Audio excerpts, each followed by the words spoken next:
Once and welcome back to my channel. आज जो हम क्वेश्चन बोर्ड में लिखे लिक्विडेशन ऑफ कंपनीज का क्वेश्चन नंबर 15 है। इंपॉर्टेंट क्वेश्चन है, क्वेश्चन बहुत अच्छा भी है। बुक में आप लोगों को सबके पास क्वेश्चन होता ही है। हम बोर्ड में इसलिए लिख लेते हैं ताकि हमको समझाने में सुविधा हो। स्पेस बहुत खा लेता है, इससे जगह ही नहीं बचता है, उसी में एडजस्ट करके बनाना पड़ता है। चलिए तो क्वेश्चन को स्टार्ट करते हैं। स्टार्ट करने पर रिक्वेस्ट करेंगे, अगर पहले बार है तो जरूर से सब्सक्राइब कीजिए, नए हैं तो, पुराना है तो एक लाइक कमेंट किया कीजिए। चलिए क्वेश्चन पढ़ते हैं। क्वेश्चन में क्या लिखा है, B limited went into voluntary liquidation 31 दिसंबर 2013। बी लिमिटेड क्या किया, लिक्विडेशन में चला गया 31 दिसंबर 2013 को। ये दिया इक्विटी लाइबिलिटी दिया, देखिए share holder fund 5000 10% preference capital 100 etch, 5000 equity share 100 etch, 90 paid 90 paid हुआ, 5000 equity share 100 etch 80 paid.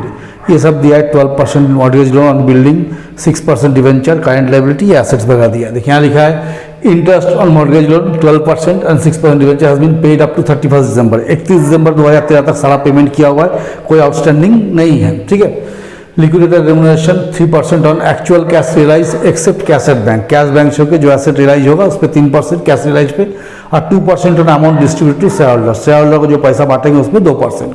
Building 50% of book value, building क्या होगा 50% बुक वैल्यू से ज़्यादा जाएगा। ठीक है।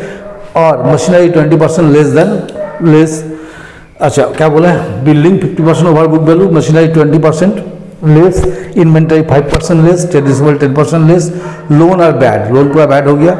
लिक्विडेशन एक्सपेंस 13,250 नहीं दिया है। Assuming that all payments are made on 31/3/14। ये आपको ध्यान देना है कि सारा पेमेंट्स कब हुआ, 31/3/2014 को। तो चलिए हम लोग स्टार्ट करते हैं। तो सबसे पहले यहाँ हम लोग लिखेंगे, जैसे लिखते हैं कैश एट बैंक, पहला ये लिखते हैं ना कैश एट बैंक। कितना दिया देखिए 40,000, तो उसके पहले यहाँ लिख देंगे। फिर लिखेंगे हम लोग एसेट्स रियलाइज्ड। देखिए जिस एसेट पे मॉर्गेज है उसको छोड़ के बाकी को लीजिए। जैसे बिल्डिंग पे मॉर्गेज है उसको छोड़ देते हैं। मशीनरी 20% लेस, तो मशीनरी आपको बुक में कितना दिया हुआ है, मशीनरी दिया हुआ है आपको 6 लाख। तो 6 लाख का 20% अगर लेस कर देते हैं, ऐसे 20% निकाल लीजिए, 1,20,000 है, माइनस कर दीजिए, तो इससे कितना आ जाएगा 4,80,000। इस तरह से करना है ना, 4,80,000। फिर क्या बोला है, इन्वेंटरी 5% लेस, जो इन्वेंटरी है उससे 5% कम मिलेगा। तो इन्वेंटरी आपका कितना दिया है 3 लाख दिया है ना, तो 3 लाख का 5% अगर कम कर देंगे तो कितना कम हो जाएगा 15,000। तो इसका आएगा 2,85,000। अच्छा फिर क्या लिखा है, ट्रेड रिसीवेबल 10% लेस, तो ट्रेड रिसीवेबल कितना दिया, ट्रेड रिसीवेबल आपका 4 लाख। तो 4 लाख का 10% कितना होता है 40,000, ये लेस कर देंगे तो 3,60,000। ये मेरा एसेट रियलाइज हुआ। तो जोड़ के देखते कितना आता है, 4,80,000, 2,85,000 और 3,60,000। ये टोटल आ गया 11,25,000। अब हम लोग क्या लिखेंगे, surplus from security. Surplus from security इसको कैसे लेंगे, देखिए ये जो मॉर्गेज लोन है ये किस पे लिया है, बिल्डिंग पे। तो पहले बिल्डिंग का वैल्यू निकालिए। बिल्डिंग में क्या बोला है, देखिए बोला बिल्डिंग 50% ओवर बुक वैल्यू। तो बिल्डिंग आपका कितना है 2 लाख। 2 लाख का 50% अगर ऐड कर दीजिएगा तो कितना आएगा 1 लाख। तो टोटल हो गया 3 लाख। इस पे कितना का लोन लिए हुए हैं, मॉर्गेज लोन 1 लाख। तो लेस मॉर्गेज लोन, देखिए मॉर्गेज लोन कितना का है 1 लाख का है।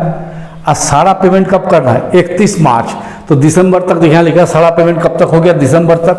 और ये पेमेंट हमको कब तक करना है, मार्च तक। तो कितना महीना हो रहा है, जनवरी फरवरी मार्च, 3 महीना, plus outstanding interest on loan. तो देखिए 1 लाख का लोन है, कितना परसेंट लोन है 12%। तो 12% इंटू 3/12, तो आपको आ जाएगा 3,000। तो ये लोन का हो गया 1,03,000। कैसे किए, बिल्डिंग आपको दिया है 50% ज़्यादा जाएगा, तो बिल्डिंग दिया है 2 लाख। तो 2 लाख का 50% कितना होगा 1 लाख। 2 लाख कितना हो गया 3 लाख। अब इसमें से हम लोग क्या किए, लोन लिया है, इस बिल्डिंग को गिरवी रख के मॉर्गेज लोन लिए 12% पे। ठीक है। तो 1 लाख का लोन लिख दिए। आप देखना है कि पेमेंट कहाँ तक हो गया। पेमेंट मेरा 31 दिसंबर 2013 तक सारा पेमेंट कंप्लीट हो गया है। अब हमको ये जो पेमेंट हम करने जा रहे हैं सबका 31 मार्च में, 3 महीना बाद पेमेंट कर रहे हैं। तो 3 महीना का इंटरेस्ट इसमें निकाल लीजिए। 1 लाख का 12% 3 महीना 3,000। इसको माइनस कर दीजिए 1,97,000। अब हम लोग जोड़ के देखेंगे कितना आ रहा है ना। तो 40,000, 11,25,000 और 1,97,000, 13,62,000। टोटल मेरा आ रहा है 13,62,000। तो यहाँ भी हम लोग को मोटा मोटी आइडिया हो गया कि हमको 13,62,000 आएगा। तो सबसे पहला काम हम लोग क्या करते हैं, लिक्विडेशन एक्सपेंसेस पेमेंट करते हैं। तो cost of liquidation, cost of liquidation देखिए नीचे दिया 13,250, ये पेमेंट कर दीजिए। लिक्विडेटर रेमुनरेशन क्या बोला है क्वेश्चन में, साफ साफ देखिए लिखा हुआ है 3% ऑन एक्चुअल कैश रियलाइज, देखिए क्या लिखा है 3% ऑन एक्चुअल कैश रियलाइज। तो 3% ऑन एक्चुअल कैश, तो एक्चुअल कैश आपको कितना हो गया, देखिए 11,25,000 तो यहाँ पर दिखने में आया है, 11,25,000 जो हम लोग आया है ये, और बिल्डिंग से कितना आया 3 लाख, तो टोटल कितना आ गया एक्चुअल कैश 14,25,000। तो ये 14,25,000 पे 3%, 14 3 42, 750, 42,750, 14,25,000, 14,25,000 इंटू 3%, तो 42,750। और क्या बोला है 2% on amount paid to share holder, 2% on amount paid to share holder. तो ये तो अभी आपको नहीं पता है, निकालना पड़ेगा, इसको जगह छोड़ देते हैं, ठीक है। इसका हम लोग क्या करेंगे 6% डिवेंचर, देखिए डिवेंचर कितना देगा, डिवेंचर का पेमेंट कर दीजिए। डिवेंचर आपको दिया हुआ है 6% डिवेंचर कहाँ गया, यह है 2 लाख। तो इसमें भी कितना महीना का इंटरेस्ट बाकी हो गया 3 महीना का, तो plus outstanding interest on debenture, ये 2 लाख का 6% 3 महीना का, तो 12,000 चार 3,000, इसका भी 3,000 आएगा, है ना। तो ये पेमेंट हो गया 2,03,000। इसका पेमेंट कर दिए प्रेफरेंशियल क्रेडिटर्स, कितना है 50,000। प्रेफरेंशियल क्रेडिटर्स को क्या होता है, सबसे पहले पेमेंट करने का अधिकार होता है। तो डिवेंचर के बाद नेक्स्ट इसका पेमेंट कर दिए, कितना हो गया 50,000। इसका हम लोग करेंगे preference share holder, preference share capital, कितना का प्रेफरेंस शेयर कैपिटल आपको 5 लाख का। अब इसमें क्या बोला गया प्रेफरेंस शेयर कैपिटल में, इसमें डिविडेंड 2 साल का बचा हुआ है, देखिए preference shares dividend of preference share arrear for 2 years, कितना साल का है 2 साल का। तो प्रेफरेंस शेयर का डिविडेंड का रेट कितना है 10%, तो प्लस डिविडेंड 5 लाख का 10% 2 साल, तो 1 लाख, तो ये हो गया 6 लाख। अब थोड़ा सा हमको मिटा के कैलकुलेशन करना हो, मोटा मोटी सब तो कर दी इधर से, ये वाला पोर्शन को मिटा देते तो करने में सुविधा होगा। अब इसका काम तो है नहीं, ठीक है, इसका काम अब है नहीं, या है भी तब तो बस बुक है देख सकते हैं। तो यहाँ करेंगे, यहाँ निकालेंगे calculation of amount available for creditor, पहले क्रेडिटर का निकालेंगे, ठीक है। तो total of receipt, total of receipt आप लोग देख सकते हैं कितना है 13,62,000, ये मेरे पास टोटल रिसिप्ट आया है, ये हमेशा निकाल लीजिएगा। लेस पेमेंट मेड, अभी तक हम क्या क्या पेमेंट किए हैं वो सबको जोड़ेंगे। देखिए पहला पेमेंट किया 13,250 का, फिर एक पेमेंट किया 42,750 का, जितना भी हम लोग कैश पेमेंट किया अभी, उसका पेमेंट किया 2,03,000, उसका पेमेंट किए 50,000, उसका पेमेंट किए 6 लाख। अभी तक यही पेमेंट हुआ है। तो इस टोटल पेमेंट को हम लोग जोड़ के देखते हैं कितना पेमेंट हम लोग कर चुके हैं। तो 13,250 plus 42,750 plus 2,03,000 plus 50,000 plus 6 lakh, तो हो गया 9,09,000। ये पेमेंट अभी तक हम लोग कर चुके हैं, माइनस 13,62,000। तो मेरे हाथ में कितना पैसा बचा 4,53,000, ये पैसा बच रहा है। आप देखिए, आप मेरे यहाँ पे बच रहा है ये सारा पेमेंट करने के बाद 4,53,000। अब क्रेडिटर्स को कितना देना है, क्रेडिटर्स को देना है 3 लाख, तो आराम से हम दे सकते हैं। तो यहाँ कर देंगे क्रेडिटर्स 3 लाख, चलिए इसको भी पेमेंट कर दिए, इसमें घटा दिए लेस क्रेडिटर्स, तो amount available for equity share holder, equity share holder का कितना पैसा बचा 1,53,000, ये बचा ना। आप क्वेश्चन में क्या बोला था कि इक्विटी शेयर होल्डर को जितना पैसा देना होगा उस पर 2% कमीशन लेंगे, ठीक है। तो ये हो गया 1,53,000 इंटू 2/100 प्लस 2, ठीक है। तो इसको कर लीजिए 1,53,000, तो हो गया 3,000, ये आ गया। तो लेस रेमुनरेशन 3,000, तो amount available for share holders कितना पैसा बचा, 1.5 लाख, ये बचा ना। अब इसको डिस्ट्रीब्यूशन करना है, तो चलिए अब हमको क्वेश्चन मिटा जाते हैं। खाली एक चीज़ लिख लेते हम लोग कि क्या क्या शेयर मेरे पास है, नहीं तो दिक्कत होगा। देखिए ये 5,000 इक्विटी शेयर है, इसको हम यहाँ लिख देते हैं 5,000 इक्विटी शेयर, 100 इच 90 पेड, ये लिखा है मेरे पास। और 5,000 इक्विटी शेयर 100 इच 80 पेड, ये हम लिख लेते हैं, ठीक है। अब क्या करते हैं, इसको मिटा देते, क्वेश्चन का काम नहीं है, सब तो लिख ही चुके मोटा मोटी। तो चलिए यहाँ पर हम लोग सरप्लस का डिस्ट्रीब्यूशन दिखाएंगे कैसे कर रहे हैं हम लोग।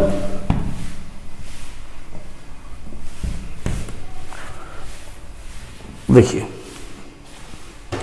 यहाँ लिखेंगे calculation of distribution of surplus, है ना, calculation of distribution of surplus to equity share holder. देखिए सबसे पहले यहाँ करेंगे, मानिए इसको हम मानते ए टाइप, इसको मानते बी टाइप। तो A type 5,000 equity share at the rate of 100 each paid 90, तो कितना दिया था, 4.5 लाख। कैसा आया, 5,000 into 90। B 5,000 equity share at the rate of 100 each paid 80, तो कितना हो गया, 4 लाख। तो टोटल जो कि आपको कितना, बहुत गर्मी है, बाप रे बाप, 8.5 लाख। कितना शेयर के अगेंस्ट में, 10,000 लेस रिफंड ऑफ सरप्लस। कितना सरप्लस हम लोग रिफंड करने वाले हैं, 1.5 लाख। कितना एक्चुअल तक होना चाहिए, 7 लाख। कितना के अगेंस्ट में, 10,000। तो therefore calls to be made, calls to be made, ये 7 लाख हमको मांगना चाहिए था। कितना शेयर से, 10,000 शेयर से। तो एक शेयर में कितना कॉल होना चाहिए था, 70, ठीक है। तो देखिए 5,000 equity share at the rate of 100 each paid कितना, 90, ये वाला है ना। लेस दे शुड पेड, लोग कहाँ तक देना चाहिए था, कितना निकाले, 70। तो रिफंड कितना हो जाएगा, 20 पर शेयर। तो कितना शेयर है, 5,000 share at the rate of 20 refund कर दिए, मैंने इसको रिफंड होगा 1 लाख, ठीक है। मैंने ये टाइप है। अब B type 5,000 equity share 100 each paid कितना किया, 80, है ना। लेस दे शुड पेड, कितना देना चाहिए था, कितना कॉल किए थे, 70 तक। तो रिफंड कितना हो जाएगा, 10। तो 5,000 equity share at the rate of 10 etch कितना हो गया, 50,000। तो आप लोग खुद देख सकते हैं कि एक जन को 1 लाख रिफंड हुआ, एक जन को 50,000। टोटल सरप्लस कितना आपके पास है, 1.5 लाख। ए रिफंड हुआ, तो हम क्या लिख देंगे, refund to share holder 5,000 equity share at the rate of 20 each 1 lakh. बड़ा गर्मी है, माथा खराब हो जाएगा गर्मी से। 5,000 equity share at the rate of 10 etch, तो 50,000। ये आपका 1.5 लाख हम लोग रिफंड किए। तो जैसे इसके पहले हम 13 नंबर जब बनाया था, आप लोगों को 2 मेथड बताए थे ऑल्टरनेटिव। तो ये बताए थे प्रोफेशनल कोर्सेज में ये चलता है, तो चलिए ऑल्टरनेटिव को इसको मिटा कर उसको ही बता देते हैं। तो ये दोनों आप लोग देख लीजिए, जिसमें आप लोगों को समझ में आएगा आप लोग उसी में कर सकते हैं। खाली याद रखिए कि सरप्लस मेरे पास 1.5 लाख है बस। चलिए इसको मिटा कर हम बगल में ऑल्टरनेटिव भी लिख देते हैं।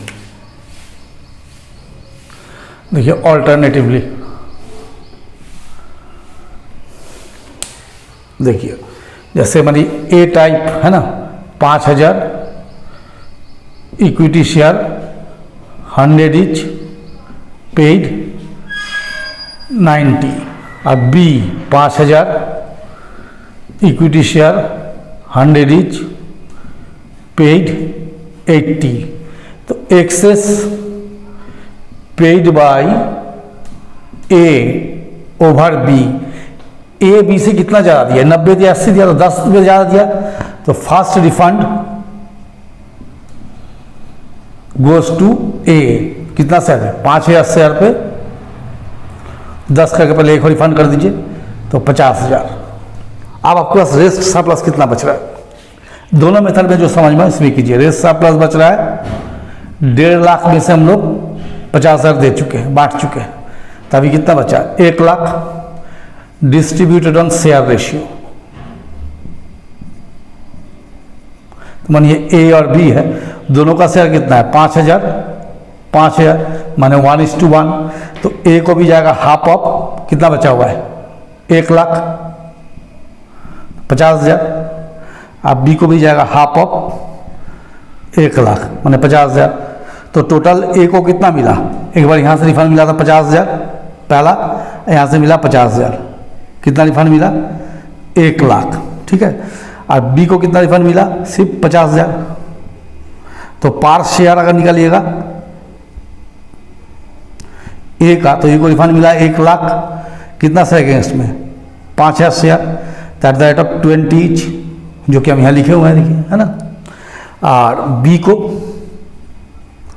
तो दोनों को हम समझा दिए, जिसमें आप लोग कर सकते हैं उसी में कीजिए, that the rate of 10 each. देखिए यहाँ पर कितना निकला 10 ईच। तो ये 2 मेथड होता है, जिस मेथड सबको समझ में कीजिए।